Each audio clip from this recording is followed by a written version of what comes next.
Kalau kondisi masih sedang atau masih ringan, barangkali kadang sakit, kadang enggak, kadang sakit, kadang enggak. Nah, hal seperti itu, kondisi sakit mah atau gangguan lambung sedang seperti itu, dampaknya jauh lebih berbahaya daripada mah itu sendiri. Itu kalau sakit yang lain, itu jadi agak susah sembuh. Itu yang bahaya.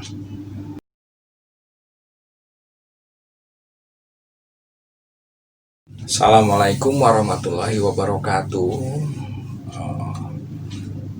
Salam buat Anda semua. Semoga diberkahi atau diberkati oleh Yang Maha Kuasa, diberi lindungannya, diberi selalu kesehatan dan nikmat serta rezekinya. Dan yang sedang sakit semoga diangkat penyakitnya dengan segera oleh Yang Maha Kuasa, dan negeri ini semoga disudahi dari wabah yang sedang melanda dengan segera. Amin. Pada bahasan kali ini saya akan membahas sesuatu yang saya bisa bilang penting, tapi barangkali banyak dari Anda tidak terfikir, yaitu soal sakit mah. Langsung saja saya bahas agar tidak kepanjangan videonya. Mah, gangguan lambung, tukak lambung, gastritis, asam lambung, GERD, atau apapun namanya. Kalau kondisi masih sedang atau masih ringan, barangkali kadang sakit, kadang enggak, kadang sakit, kadang enggak. Nah, hal seperti itu, kondisi sakit mah atau gangguan lambung sedang seperti itu, dampaknya jauh lebih berbahaya daripada mah itu sendiri. Dampaknya jauh lebih bahaya dari mah itu. Kalau sampai lambung rusak yang udah parah, ya jelas itu udah mematikan, sudah sampai ke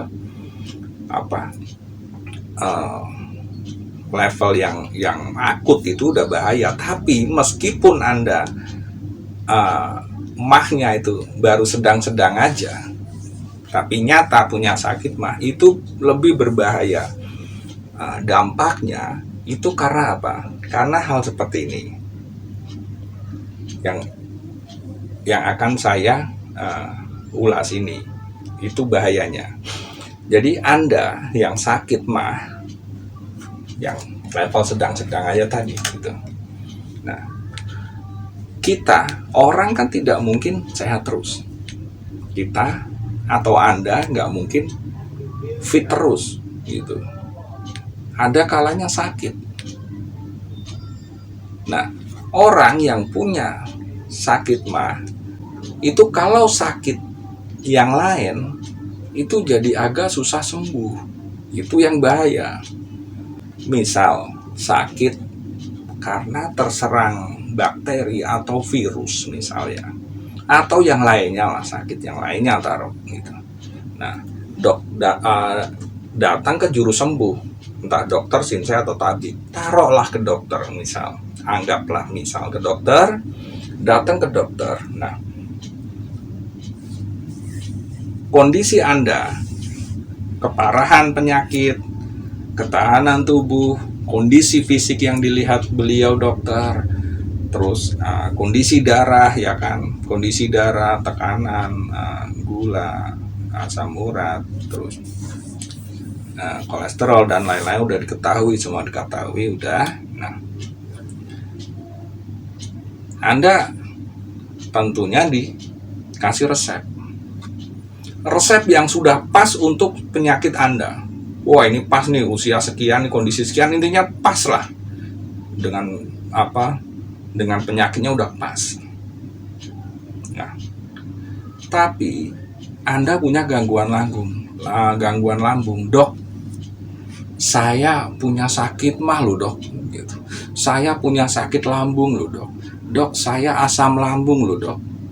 Nah, harusnya obat itu yang qualified, yang pas, yang beliau yakin tajam untuk penyakit Anda, untuk menyembuhkan sakit Anda, jadi diganti. gara-gara Anda sakit mah. Nah, itu yang bahaya, diganti. Ya ada kemungkinan downgrade ya. Grade dari obatnya jadi turun gitu. Yang lebih soft. Sedikit lebih ringan mungkin gitu. Nah, ya setelah obat dikasih, obat yang misal tadinya obat A yang paling cocok untuk Anda, sebetulnya udah cocok, diganti obat B karena Anda punya mah atau lambung itu tadi, sakit mah atau lambung. Nah, gitu. Tapi kalau minum yang obat A itu yakin sembuh, tapi kalau obat B ya mungkin kurang qualified gitu dengan level sakit Anda. Nah, jadi agak lama sembuh, agak lama. Yang ditakutkan kan kebal gitu penyakitnya, yang dikhawatirkan kebal, tapi setidak-tidaknya agak lama sembuh. Nah, itu yang cukup mengganggu. Ya agak lama sembuh kan pasti mengganggu kegiatan Anda, mengganggu kerja Anda, mengganggu aktivitas yang lain-lain, dan banyak yang dikalahkan dari sakit mah itu jadinya hanya gara-gara gangguan mah. Nah, itu dia. Jadi banyak yang dikalahkan. Nah, itu yang jarang disadarin oleh pengidap penyakit mah. Nah, makanya marilah kita jaga mah kita agar sehat, dan yang sakit mah agar sembuh ya. Saya mengajak, barangkali Anda ada cocok lah atau ada ketertarikan lah dengan herbal ya, bisa Anda tempuh karena mudah ya, gampang dicari kok. Kunyit gitu. Itu gini, yang pertama kunyit, misal nih Anda pakai kunyit segar ya, kunyit segar, satu ruas dikupas, dicuci bersih, lalu di blender atau diparut. Misal di blender pakai air matang segelas, udah tuang aja di gelas, aduk, tunggu ngendap, minum airnya saja. Boleh dikasih gula merah dikit sebelumnya agar berasa lebih enak. Nah, lakukan 2 atau 3 kali sehari, tergantung tingkat keparahan. Kalau ya sedang-sedang aja ya 2 kali sehari boleh gitu, saran saya itu. Nah, bisa juga diparut. Kalau diparut ya sama kayak bikin santan aja. Itu parutan kunyit yang satu ruas itu dimasukkan ke dalam air matang, air putih lah, air minum lah gitu, diaduk, udah dituang di gelas yang lain sambil diperes-peres agar ini ya ampasnya kesaring ya. Udah kasih gula merah dikit, boleh minum, itu aja. Direbut lagi ya nggak usah, itu udah antiseptik kunyit itu gitu. Nah, kalau pakai kunyit bubuk bisa juga. Anda kunyit bubuk satu sendok teh ya, tapi sendok teh. Nah, itu seduh dengan air mendidih di 1 gelas. Taruh di gelas, Anda rebus air mendidih dengan panas beda ya. Air mendidih, nah seduh. Aduk, kasih gula merah dikit, tutup, tunggu dingin atau tunggu hangat, nanti kan ngendap. Nah, minum airnya saja. Kalau bubuknya ikut keminum sedikit ya nggak apa-apa, kayak kopi gitu nggak apa-apa. Itu saran saya. Itu yang pertama. Yang kedua, jaga pola makan gitu. Jangan Anda lapar sekali ya, lapar. Begitu Anda makan langsung kenyang gitu. Langsung banyak, langsung kenyang, jangan gitu. Jadi ya kalau lapar ya makan gitu. Nggak usah nunda-nunda gitu. Dan jangan langsung kenyang atau jangan terlalu kenyang gitu. Nah, itu. Nah, yang ketiga, kalau sedang ngemil ya, Anda iseng ngemil lagi di sela-sela aktivitas atau ngemilnya itu bangkuang. Ya, bangkuang dikupas, diiris tipis-tipis, udah muat makan aja gitu. Tuh yang ketiga. Yang keempat, ya hindari makanan yang terlalu asem, terlalu asin, rasanya menyengat lah, dan terlalu pahit jangan. Lalu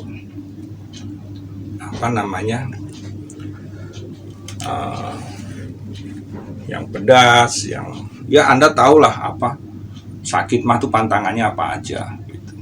Pedas itu terus mengandung gas ya seperti kol, toge gitu. Ya intinya Anda bisa lebih komplitnya barangkali cari di Google ya, ada ya soal pantangan sakit mah itu. Nah itu. Nah, yang sudah cocok, dan nanti ada satu cerita lah, satu cerita. Nah, yang sudah banyak yang cocok dengan cara ini. Nah, ada tambahan lagi. Kalau sendawa ya, terlalu sering sendawa, gastritis, tukak lambung atau GERD yang terlalu sering sendawa, saran saya pakai sirih merah. Sirih merah 5 lembar atau 7 lembar direbus dengan air 3 gelas, mendidih langsung matikan, tunggu dingin di dalam panci. Itu kan ada 3 gelas, minum segelas pagi, segelas siang atau malam, segelas sore atau malam gitu. Yang banyak sendawa, saran saya itu.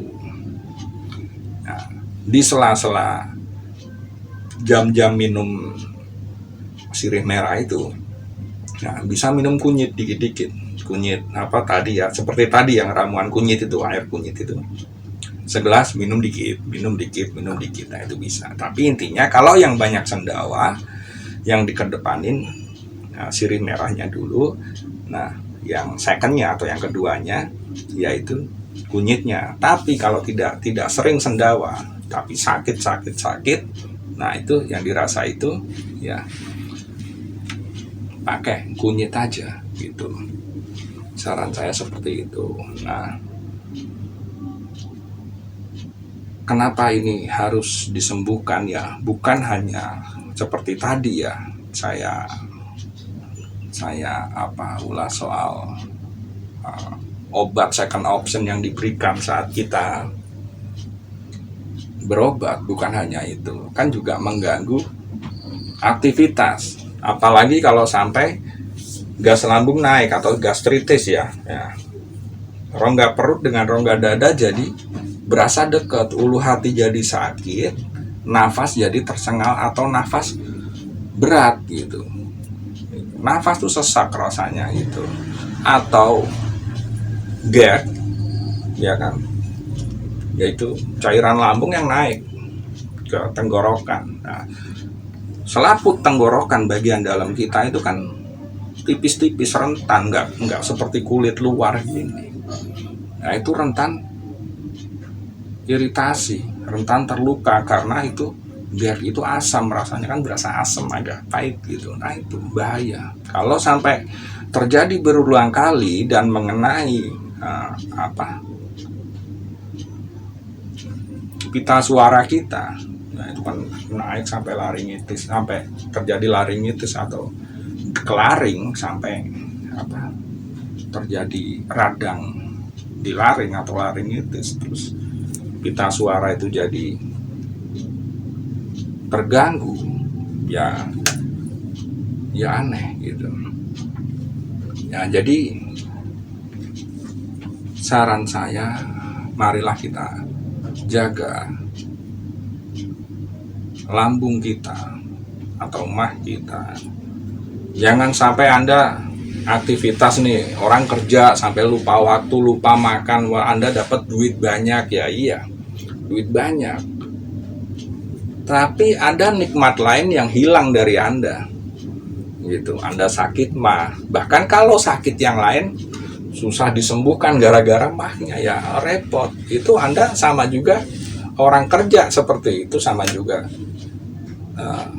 dapat kambing lah, nyari kambing, tapi sapi Anda hilang, sama aja, nikmat yang lebih besar bakalan hilang gitu. Nah itu jangan sampailah seperti itu.